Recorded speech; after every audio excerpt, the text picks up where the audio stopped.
बस्तर में 4 दशक से माओवाद काबिज है और 4 दशक से माओवाद को समाप्त करने के लिए सरकार अपनी पूरी एड़ी चोटी की जोर लगा रही है।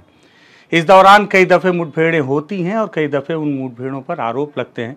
कई बार ये दावा किया जाता है कि जो मारे गए लोग हैं वो माओवादी हैं, कई बार ग्रामीण या जो विपक्ष होता है या कई बार माओवादी संगठन खुद ये आरोप लगाता है कि जो लोग मारे गए हैं वो माओवादी नहीं बल्कि ग्रामीण हैं।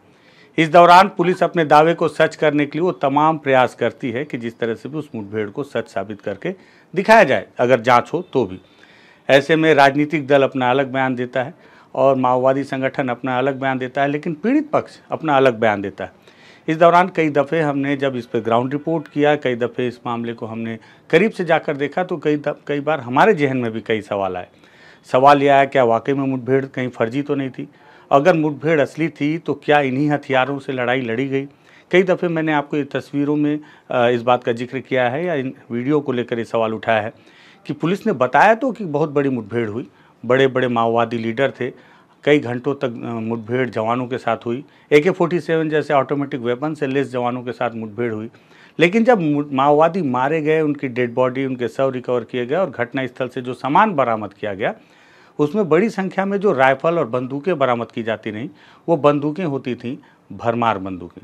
उन बंदूकों को देखकर मेरे जहन में हमेशा से सवाल उठता था, शंका आता था कि क्या वाकई में इस हथियार से जंग लड़ा जा सकता है? क्या माओवादी वाकई इतने कमज़ोर हो गए हैं कि जंग लगे हथियारों से जंग लड़ रहे हैं? ये सवाल पहले मेरे जहन में था, कई बार आरोप लगाने वालों के जहन में था, लेकिन आज ये सवाल विधानसभा में उठा है। जब ये सवाल विधानसभा पे उठा है तो मुझे लगा बहुत ज़रूरी मुद्दा है, इस पर बातचीत ज़रूर होनी चाहिए, तो इस पर बातचीत करते हैं। नमस्कार, मैं विकास तिवारी हूँ, आप बस्तर टॉकीज़ देख रहे हैं। दरअसल छत्तीसगढ़ विधानसभा में मानसून सत्र चल रहा है और आज मानसून सत्र में छत्तीसगढ़ के नेता प्रतिपक्ष और कांग्रेस के विधायक चरणदास महंत ने एक सवाल उठाया। उन्होंने सवाल उठाया कि जब से छत्तीसगढ़ में बीजेपी की सरकार आई है तब से गृह मंत्री ने जो सवाल का जवाब दिया है उसमें जो आंकड़े दिए हैं, उन्होंने बताया कि इतनी बड़ी संख्या में मुठभेड़ें हो रही हैं, केवल 6 महीने में इतनी बड़ी सफलता का दावा गृह मंत्री के द्वारा किया जा रहा है। बड़ी संख्या में बहुत लाखों के इनामी, इतने लाखों के इनामी माओवादी मारे गए हैं कि इनकी संख्या जोड़कर करोड़ तक पहुंच गई है और मारे गए माओवादियों के डेड बॉडी जो रिकवर किए गए हैं उनकी संख्या भी अच्छी खासी हो गई, जो सैकड़ों को पार कर चुकी है। साथ ही साथ जो वेपन रिकवर किए गए हैं उनकी संख्या भी बड़ी होती जा रही है और कहीं न कहीं ज़मीन पर यह दिखाया जा रहा है कि जवानों को जो बेतरतीब सफलताएं मिल रही हैं, लगातार सफलताएं मिल रही हैं, उस सफलता से माओवाद बहुत बैकफुट पर है और बहुत जल्द, यहाँ तक कि उसका तिथि निर्धारण भी कर दिया गया है कि 3 साल के अंदर ही किसी न किसी तरह माओवाद को पूरी तरह से छत्तीसगढ़ से समाप्त कर दिया जाएगा। छत्तीसगढ़ में जब चुनाव होना था और चुनाव के ठीक पहले जब केंद्रीय गृह मंत्री अमित शाह जब छत्तीसगढ़ के दौरे पर आते थे चुनावी सभा को संबोधित करने, तो बार बार इस बात का जिक्र किया करते थे कि अगर छत्तीसगढ़ में उनकी सरकार बनी तो चुटकियों में माओवाद को समाप्त कर दिया जाएगा। सरकार बनी और वाकई में सरकार के रवैये को देख कर ये लगने लगा कि सरकार अब चुटकियों में ही माओवाद को समाप्त करने के मूड में आ चुकी है। लोकसभा चुनाव में भी कमोबेश इसी भाषण को बार बार अमित शाह और जो प्रधानमंत्री नरेंद्र मोदी जी, इन लोगों ने बार बार इस भाषण में अपने इस बात को जिक्र किया और दोहराया कि हमने छत्तीसगढ़ से माओवाद को समाप्त करने का काम शुरू भी कर दिया और रिजल्ट आना भी सामने आपको दिखने लगा है। तो इन सारी चीज़ों के बीच ये जो मुठभेड़ें होते हैं, और आपने बस्तर टॉकीज़ में देखा होगा कि लगातार हमने हर मुठभेड़ को, कमोबेश बस्तर की हर मुठभेड़ में हमने ग्राउंड रिपोर्ट किया। हर मुठभेड़ के बाद जब हमने वहाँ की वस्तु स्थिति को देखा तो कई बार कई मुठभेड़ों में मुझे संदेह नजर आया, क्योंकि वो जो हथियार, जिस हथियार को लेकर आज चरणदास महंत जी ने विधानसभा में सवाल उठाया, उन्होंने पूछा गृह मंत्री से कि कितने माओवादी मारे गए हैं, इन मारे गए माओवादियों में से छत्तीसगढ़ के स्थानीय माओवादी कितने हैं, साथ ही साथ उसमें बाहरी माओवादी कितने हैं। हालांकि इस सवाल का जवाब गृह मंत्री विजय शर्मा जी ने नहीं दे पाया। उन्होंने कहा कि हमने आपको लिखित में जवाब दिया है, लेकिन फिर भी बहुत सारे सवालों के जवाब उन्होंने दिए। उन्होंने आंकड़े पेश किए कि कितने माओवादी मारे गए हैं, कितने इनामी माओवादी मारे गए हैं और कितने कितने इनाम के कितने माओवादी मारे गए हैं, कितने वेपन रिकवर किए गए हैं। इसी दरमियान चरणदास महंत ने फिर एक सवाल पूछा। उन्होंने पूछा कि जो हथियार बरामद होते हैं उसमें जो भरमार बंदूक आप बरामद करते हैं, क्या उन भरमार बंदूकों को चलाया जा सकता है? क्या उसकी कभी जांच की गई कि पुलिस जितने भी हथियार आपको दिखा रही है, क्या वो हथियार चलने योग्य हैं या केवल दावे किए जा रहे हैं? हालांकि इस बात को लेकर गृह मंत्री विजय शर्मा ने नाराजगी भी जताई कि आप जवानों की भूमिका पर संदेह पैदा कर रहे हैं। आप जवानों के मनोबल को गिराने का काम कर रहे हैं। क्या ऐसा हो सकता है कि मारे गए लोगों के पास में फर्जी तरीके से भरमार बंदूक रखकर उन्हें शो किया जाए?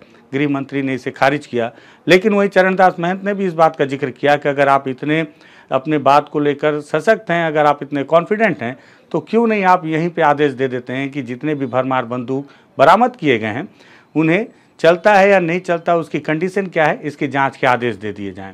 हालांकि माल खाने में सारी बंदूकों के जब्त होने और उन्हें संग्रह करने का दावा भी गृह मंत्री विजय शर्मा ने किया और उन्होंने कहा कि आप जब चाहें चलकर उन भरमार बंदूकों को देख सकते हैं, मैं भी आपके साथ रहूंगा उस दौरान जब आप उन बंदूकों को देखेंगे।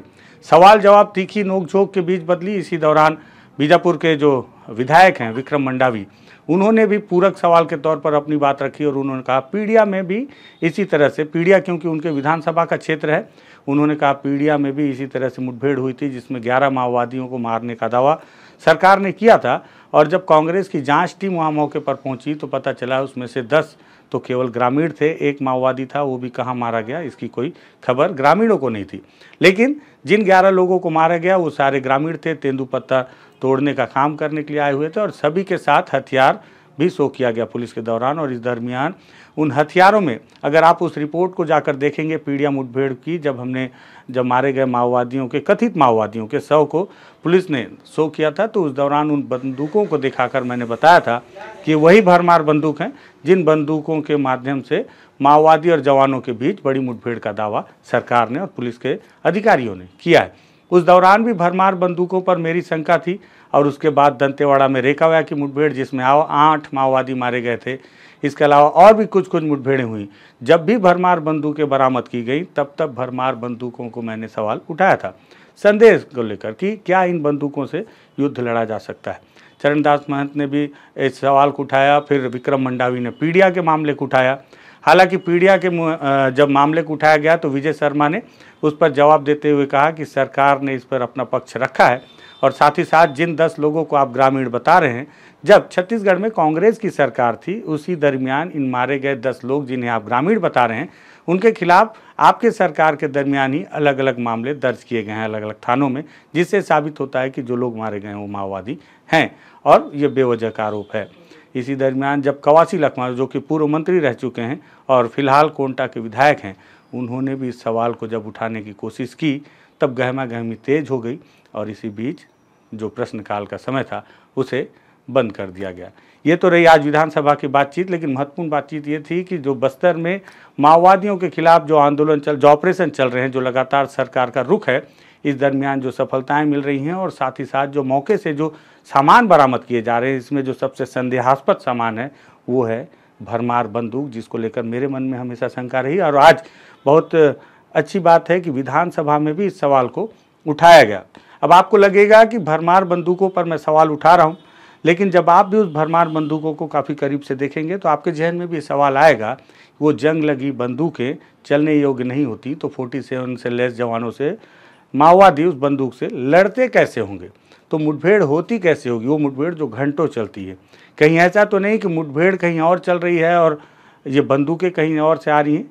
चरणदास महंत का भी यही सवाल था, हालांकि इसको लेकर भी विजय शर्मा ने आपत्ति जाहिर की है। जो भी हो, लेकिन ये सवाल बहुत लाजमी है जो आज विधानसभा तक पहुंचा है। हमने कई बार उठाया, आज विधानसभा तक पहुंचा है। उम्मीद है कि इस पे आने वाले समय में जांच हो सकती है या हो सकता है कि बार बार जब विपक्ष इस पर सवाल उठाएगा तो इस पर भी जांच के आदेश गृह मंत्री को देना पड़े।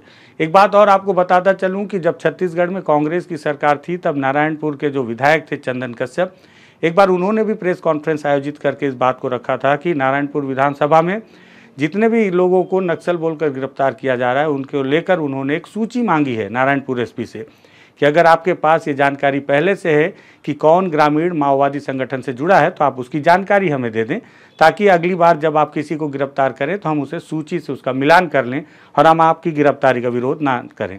लेकिन नारायणपुर एसपी ने उन्हें कोई भी सूची नहीं दी थी, जिसको लेकर उन्होंने अपना विरोध जाहिर किया था प्रेस कॉन्फ्रेंस के माध्यम से।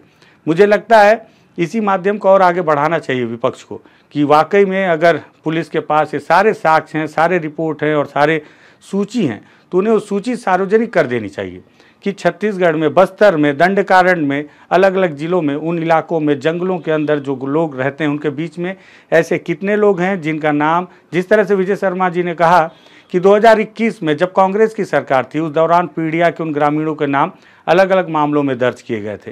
तो इसका मतलब कि आपके पास सूचीबद्ध है, आपके पास सारे लोगों के नाम दर्ज हैं जो जो लोग अलग अलग घटनाओं में शामिल थे। तो क्यों ना उनके नाम सार्वजनिक कर दिए जाएं, जिससे कि अगली बार जब मुठभेड़ में वो लोग मारे जाएं तो फर्जी मुठभेड़ का आरोप ना लगा सके न विपक्ष, न हमारे जैसे ग्राउंड रिपोर्ट करने वाले पत्रकार, और ना ही जंगलों में अपना संगठन संचालित करने वाले माओवादी। इससे पूरी पारदर्शिता भी बनी रहेगी माओवाद संगठन से लड़ने वाले इस युद्ध में, और साथ ही साथ जो ग्रामीण बेवजह मारे जाते हैं या क्रॉस फायरिंग में मारे जाते हैं उनकी मौतें भी रोकी जा सकेंगी। कहीं ना कहीं हो सकता है एक अच्छी पहल होगी, लेकिन पहल तब अच्छी होगी जब आपकी मंशा अच्छी होगी। अब देखना होगा कि सरकार की मंशा माओवाद को समाप्त करने को लेकर किस तरह से है। अगर अच्छी होगी तो वाकई में इस पर कोई ठोस कदम निकाले जाएंगे, ताकि कहीं ऐसा ना हो कि बस्तर के अंदर में रहने वाले किसी भी ग्रामीण की मौत बेवजह हो जाए। एक चीज़ और बताता चलूँ यहाँ मैं आपको कि भरमार को लेकर आज जो आवाज़ उठाया जा रहा है, देखिए राजनीति कितनी अजीब चीज़ है। जब विपक्ष में यही कांग्रेस थी और सिलगेर में 3 ग्रामीण मारे गए थे, तब यहाँ के प्रभारी मंत्री कवासी लखमा हुआ करते थे, तब उनके बयान को अगर आप सुनते और आज उनके बयान को सुनेंगे तो काफ़ी विरोधाभास है उन दोनों बयानों में। उस समय वो सरकार के पक्ष से बोलते थे और अब वो सरकार के विरोध में बोल रहे हैं। ग्रामीण वही हैं, स्थिति वही है, भरमार वही है, बंदूक वही है, लोग वही हैं, जवान भी वही हैं। बस परिस्थिति ये बदल गई है कि आप सत्ता में थे, आप विपक्ष में हैं तो आपको सारी चीज़ें दिखने लगी। जब आप सत्ता में थे तो इन्हीं चीज़ों को देखकर आप आँख मूंद लिया करते थे। मुझे लगा आज बहुत महत्वपूर्ण बातचीत हुई, इस महत्वपूर्ण बातचीत को आपको आपके सामने इस पर एक रिपोर्ट बननी चाहिए। और क्या बातचीत हुई उसकी एक विधिवत जानकारी और पूरे वीडियो को भी हम इस वीडियो के बाद आपको दिखाएंगे, आप उसे भी देखिएगा। तो क्या पूरी बातचीत हुई विधानसभा में वो भी आपको जानना बेहद ज़रूरी है इसके बाद है। और लगे कि बातचीत ज़रूरी थी, हर किसी को इससे 2-4 होना चाहिए, तो इस वीडियो को शेयर कीजिएगा। लगे कि तथ्यात्मक बातचीत कर रहे हैं बस्तर टॉकीज़ पे, तो बस्तर टॉकीज़ को सब्सक्राइब कीजिएगा। धन्यवाद। अध्यक्ष महोदय, मैं आपके गृह मंत्री जी की दाद देना चाहता हूँ। उन्होंने बड़ी दिलेरी से स्वीकार किया है कि प्रदेश के इन 6 महीनों में 273 नक्सली घटनाएं हुई हैं। मतलब 6 महीने में शायद 182, 83, 84 दिन होता होगा, और उस बीच आपने 273 नक्सली घटनाएं बताई हैं। नक्सली घटनाओं में नक्सली पुलिस मुठभेड़ की 92 घटनाएं शामिल हैं, और इन घटनाओं में 19 जवान शहीद हुए हैं, 88 मरे हैं, एक घायल हैं जिनका इलाज चल रहा है, और 34 आम नागरिकों की हत्या की गई है। अध्यक्ष महोदय, मैं सबसे पहले तो ये पूछना चाहता हूँ, जो 34 आम नागरिकों की हत्या करना बताया गया है, वो हत्या किस प्रकार से हुई है? क्या गोली से हत्या मरे हैं, या गला काट के उनकी हत्या की गई है, या किसी अन्य प्रकार से 34 आम नागरिक की मृत्यु हुई है? ये बताने कैसे करें? माननीय अध्यक्ष महोदय, माननीय नेता प्रतिपक्ष जी, उनकी बातें मैंने गूगली बॉल जाए टाइप कर रहती हैं, तो मैं प्रारंभ से ही उसमें ज़्यादा चिंतित था और सोच रहा था, परंतु ये विषय ध्यान में आया कि इन सारी बातों को बहुत स्पष्टता के साथ सबके बीच सदन में रखा जाए। इसमें कोई संशय नहीं है कि जो घटनाएं हुई हैं और जो मुठभेड़ हुई हैं उनकी संख्या 273 है, और 92 घटनाएं ऐसी शामिल हैं जिसमें सुरक्षा बलों के बीच और नक्सलियों के बीच मुठभेड़ हुई है। इसमें 19 जवान हमारे शहीद हुए हैं, 88 घायल हुए हैं जो अब स्वस्थ हैं, लगभग 2-4 को एक छोड़कर। माओवादियों के द्वारा 34 लोगों की हत्या की गई। मैं इस 34 का भी विषय माननीय नेता प्रतिपक्ष जी ने कहा तो मैं रखता हूं माननीय अध्यक्ष महोदय। इसमें 4 ऐसे हैं जिनको जन अदालत लगा करके नक्सलियों ने मार डाला। इसमें आईडी के ब्लास्ट से मरने वाले आईडी नक्सलियों ने बिछा रखे हैं। बस्तर के गांव के विकास के मार्ग पर नक्सलियों ने आईडी बिछा रखा है। अब ये आईडी किसी को पहचानता नहीं है माननीय अध्यक्ष महोदय। सुरक्षा बलों को रोकने के लिए बिछाए हैं। आम नागरिक भी उसमें मारे जाते हैं, जानवर भी मारे जाते हैं, और मुझे तो ये लगता है कि कभी नक्सली भी उसमें मारे जाते हों। मुखबिरी के आरोप में 24 लोगों को मौत के घाट उतारा है नक्सलियों ने, और नक्सलियों की फायरिंग में एक मृत्यु हुई है। इस तरीके से 34 कुल आम नागरिक इसमें हताहत हुए हैं, जिसकी जानकारी माननीय नेता प्रतिपक्ष जी ने चाहिए। माननीय अध्यक्ष महोदय, मारे गए 137 नक्सलियों तथा गिरफ्तार किए गए 401 नक्सलियों में से कितने कितने नक्सली इनामी नक्सली थे, कितने बाहरी थे और कितने छत्तीसगढ़ के थे? Pointed question. माननीय अध्यक्ष महोदय, इसकी पूरी जानकारी है। पदभार संख्या है, SZCM है जो स्टेट जोनल कमेटी मेंबर हैं, ऐसे 2 लोग हैं जिनके ऊपर 25 लाख का इनाम था। डिविजनल कमेटी मेंबर हैं, ऐसे 6 लोग हैं जिन पर 8 लाख का इनाम था। कंपनी सदस्य हैं, ऐसे 13 लोग हैं जिन पर 8 लाख का इनाम था। कंपनी डिप्टी कमांडर हैं, 1 है जिस पर 8 लाख का इनाम था। कंपनी स्नाइपर कमांडर है जिस पर 8 लाख का इनाम था, 1 है इसकी संख्या। स्मॉल एक्शन टीम कमांडर 1 है जिस पर 8 लाख का इनाम था। एरिया कमेटी सदस्य 22 हैं जिन पर 5-5 लाख के इनाम थे। LGS कमांडर है 1 जिस पर 5 लाख का इनाम था। प्लाटून सेक्शन कमांडर को कहते हैं जो 1 है, उन पर 3 लाख का इनाम था। सब जोनल एंटी सदस्य 1 है जिस पर 3 लाख का इनाम था। PPCM 13 हैं जिन पर 2-2 लाख का इनाम था। प्लाटून सदस्य 4 हैं जिन पर 2 लाख का इनाम था। कंपनी PM 5 हैं, प्रत्येक पर 2 लाख का इनाम था। LGS सदस्य 2 हैं जिन पर 1 लाख का इनाम था। ऐसी है कैटेगरी और है LOS करके, उन पर 3 हैं, उन पर 1 लाख का इनाम था। मिलिशिया कमांडर 8 हैं जिन पर 1 लाख का इनाम था। DSKM अध्यक्ष हैं जिन पर 1 लाख का इनाम था। CNM 1 है जिन पर 1 लाख का इनाम था, और अन्य हैं जो 51 लोग हैं। इस तरीके से कुल 137 हैं जिन पर इनाम है, और उनको वो इस पूरे अभियान के दौरान मारे गए हैं। मैंने पूछा था इसमें बाहरी कितने थे और छत्तीसगढ़ के कितने थे? माननीय अध्यक्ष महोदय, बाहर और छत्तीसगढ़ के हिसाब से इसमें कैटेगराइजेशन नहीं है। मैं ये कैटेगराइजेशन करके और माननीय नेता प्रतिपक्ष जी को इसका जवाब दे दूंगा। चलिए, आपने अपने उत्तर में देखा होगा कि जितने भी हथियार जब्त हुए हैं उसमें भरमार बंदूक की संख्या भरमार है, यानी ज़्यादा है। गिन के आप बता सकते हैं, लिखा होगा, जैसा कि आप गूगली को अच्छी खेलते हैं। मैं ये चाहता हूँ, आपने कभी भरमार बंदूक चलते हैं कि नहीं चलते, या सिर्फ दिखावे के हैं, इसकी जांच कहीं कराई है?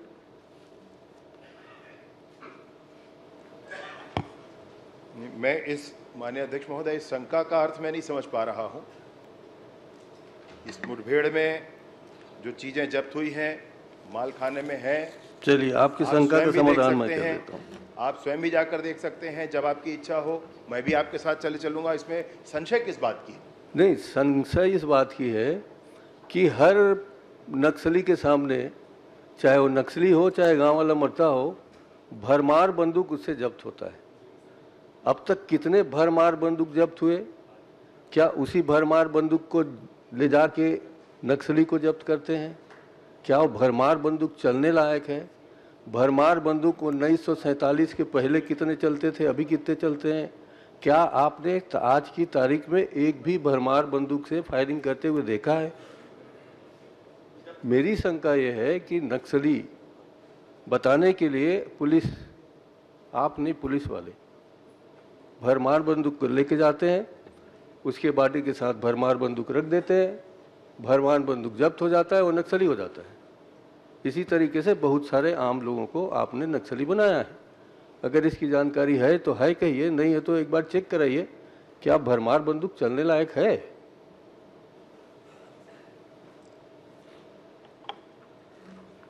मतलब इस तरीके से माननीय अध्यक्ष महोदय, विषय का प्रस्तुतिकरण कि कोई खत्म हो गया और उसके पास ले जाकर बंदूक रख के फोटो खिंचा दिए, ये तो विषय मतलब स्वीकार्य नहीं है, और ऐसा कहना भी बिल्कुल उचित नहीं होता है। वैसे ये जानकारी एक और आई है, मैं आपके सामने रख देता हूँ। अभी तक सिर्फ भरमार बंदूक का ही मामला नहीं है। प्रदेश में नक्सली मुठभेड़ में 1 दिसंबर से लेकर के 30 जून के बीच में माननीय विष्णुदेव साय जी की सरकार के समय जो AK-47 है वो 5 बरामद हुए हैं माननीय अध्यक्ष महोदय। LSR LMG 1 बरामद हुआ है, इंसास LMG 1 बरामद हुआ है, राइफल 2 बरामद हुए हैं, इंसास राइफल 4 बरामद हुआ है, BGL राइफल 4 बरामद हुआ है, BGL लांचर बड़ा 3 बरामद हुआ है, BGL लांचर छोटा 6 बरामद हुआ है। बहुत सारे हैं माननीय अध्यक्ष। वो तो आपने अपने उत्तर में दे दिया है। आपने वो उत्तर में दे दिया है, जो कंप्लीट कर लेने दे। जो आपने उत्तर में नहीं दिया है वो मैं पूछ रहा हूँ। नहीं, मैं वही कह रहा हूँ आपसे। और आपकी जानकारी के लिए, मैं भी 1995 में गृह मंत्री था, 95 में मध्य प्रदेश में। उस जमाने में भरमार बंदूक जब्त नहीं होते थे, अब कैसे जब्त हो रहे हैं? तो क्या उस जब्त होने वाले भरमार बंदूक को आप जांच कराएंगे कि चलने लायक है नहीं चलने लायक? इतनी कह रहा हूँ, आप अभी घोषणा कर दीजिए कि जो इतने भरमार बंदूक आज की तारीख में है आप उसको जब्त कराएंगे और संख्या बनी रहेगी। और चलिए, इसमें आप उत्तर नहीं दे पाएंगे मुझे पता है। आपने कहा है कि 790 जेल में है अभी नक्सली लोग, 25 सजा प्राप्त हैं, 765 विचाराधीन है। मैं ये पूछ सकता हूँ क्या कि कब से इनका प्रकरण विचाराधीन है? 92 से, 93 से, 2000 से, 2010 से? ये तो जानकारी होगी शायद आपके लोगों को। नहीं, भरमार बंदूक के संदर्भ में भी माननीय महोदय आप बहुत सीनियर हैं। 1995 में आपने इस दायित्व को पहले ही संभाला है, जिसको मैं आगे बढ़ाने की कोशिश में हूँ। मैं आपसे निवेदन पूर्वक कहना चाहता हूँ कि बाकी अन्य चीज़ें भी जो बरामद हुई हैं उस पर भी आप ज़रूर ध्यान दें। मैं आपसे निवेदन पूर्वक यह भी कहना चाहता हूँ माननीय अध्यक्ष महोदय के माध्यम से कि आप ज़रूर इस पर चेक करें। उसमें तो आपने जो प्रश्न पूछा है माननीय अध्यक्ष महोदय, जो प्रश्न पूछा गया है उसमें ये पूछा गया है कि कौन कौन सी सामग्री बरामद हुई, और यह भी पूछा गया है माननीय अध्यक्ष महोदय कि ये कहाँ रखी गई हैं और उसकी पूरी जानकारी पूरे विस्तृत तौर पर कि कितनी चीज़ें बरामद हुई हैं, कब बरामद हुई हैं, कहाँ रखी गई हैं, सब माननीय नेता प्रतिपक्ष जी को दिया गया है। और अगर ये सब कुछ दिया गया है तो जांच करना कोई विषय नहीं है, बिल्कुल किया जा सकता है। दूसरा मैं आपसे मसला ये कहना चाहता हूँ माननीय अध्यक्ष महोदय कि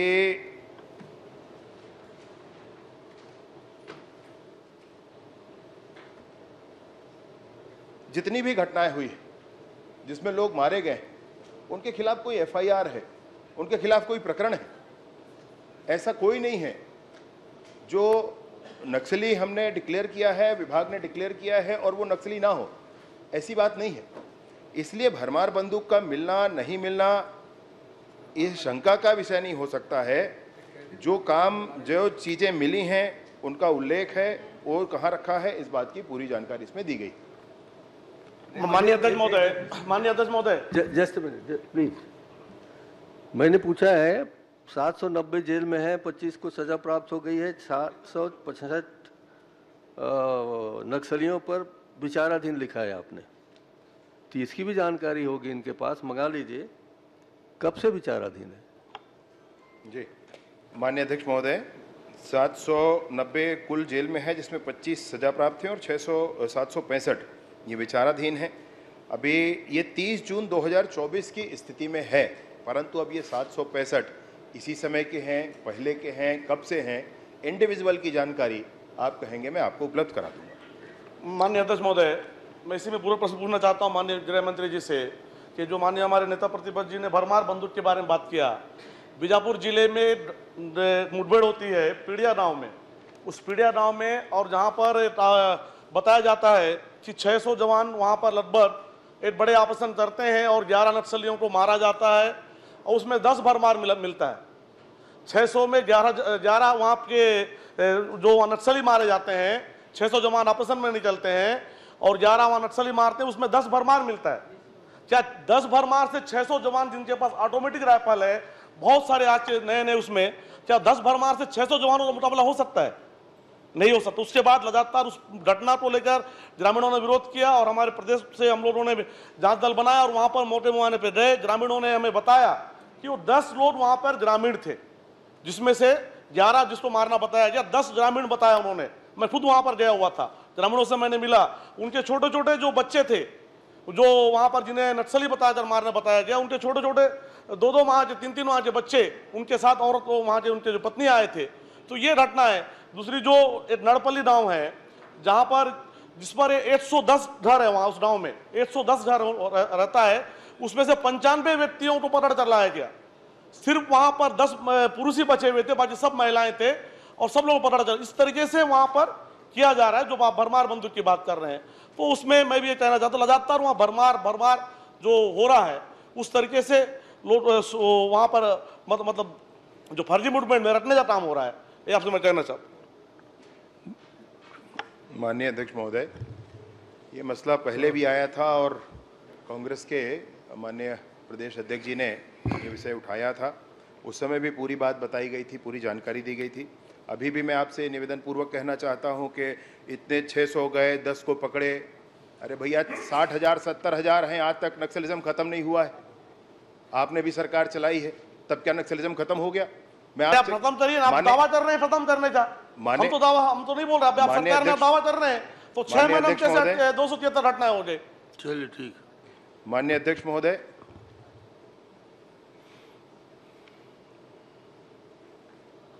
तो पीडिया का जो मसला था उसका मैं थोड़ा जानकारी आपको दे देता हूं।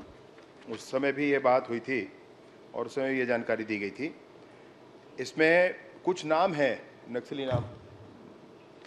एक बुधू ओयाम है, 2021 में इन पर प्रकरण दर्ज था, 307 आर्म्स एक्ट आदि आदि का 2021 में था।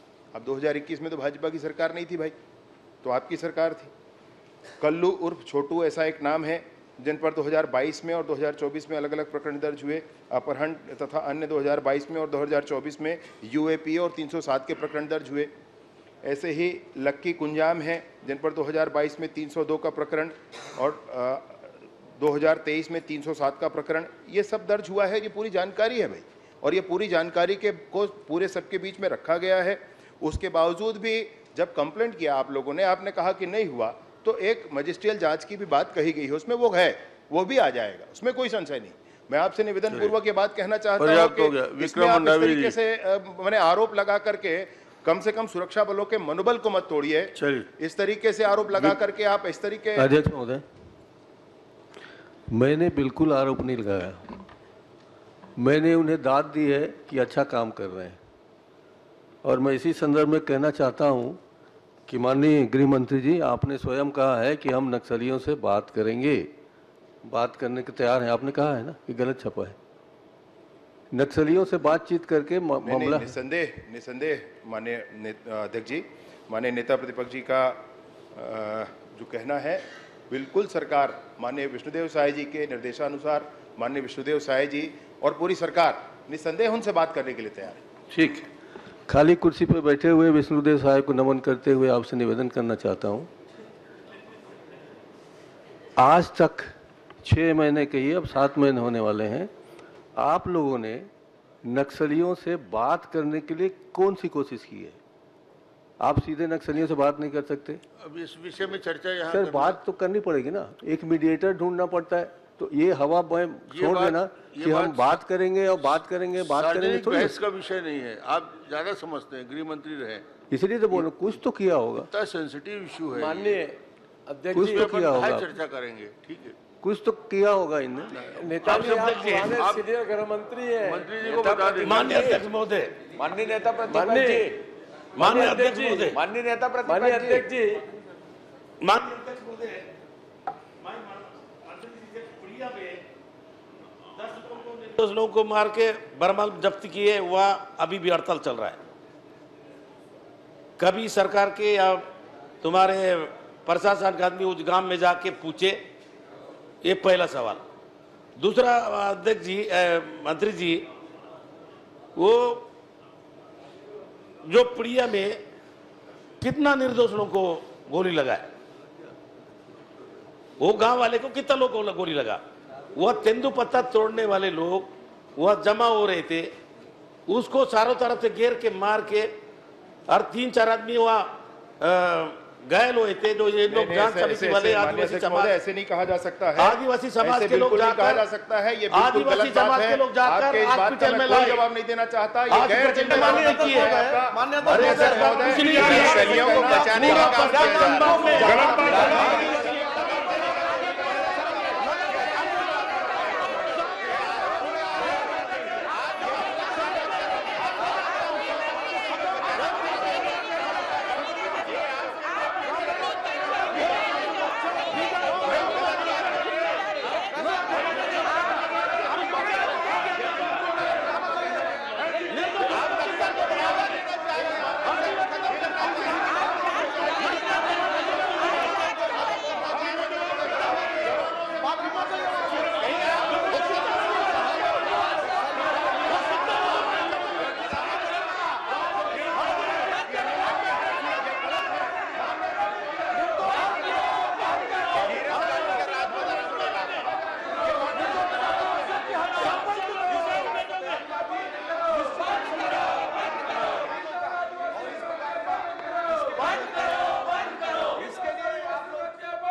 प्रश्नकाल समाप्त।